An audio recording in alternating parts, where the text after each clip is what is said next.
Hey guys, what's up? This is Sean with Pew Pew Tactical, and today we're demonstrating a field strip of the Glock 43X.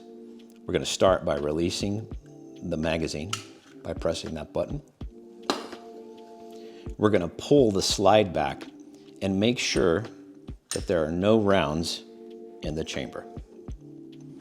Once that's done, I'm going to point the weapon in a safe direction and press the trigger. Here things get a little tricky. You're going to need to pull the slide back while pulling down on both of these takedown levers. Pulling back on the slide while pulling down on both sides. That's all the further you have to go.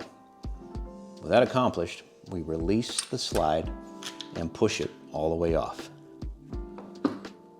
Now, compress the recoil spring just a little and pull down to release it.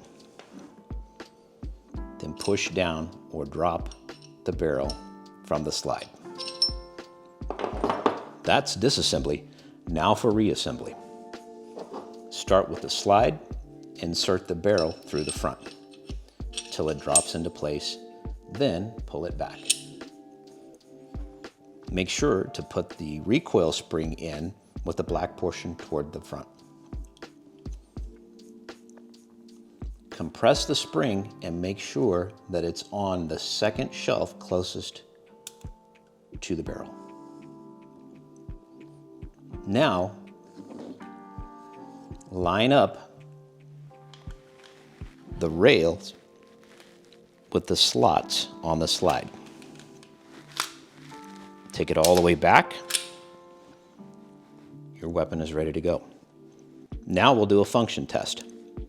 Again, making sure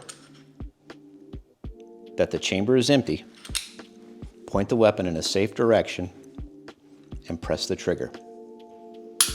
Hold the trigger down,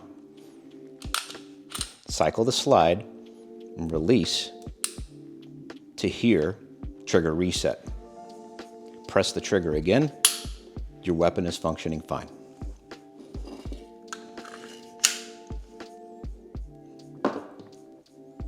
Thanks for watching. This has been Sean with Pew Pew Tactical.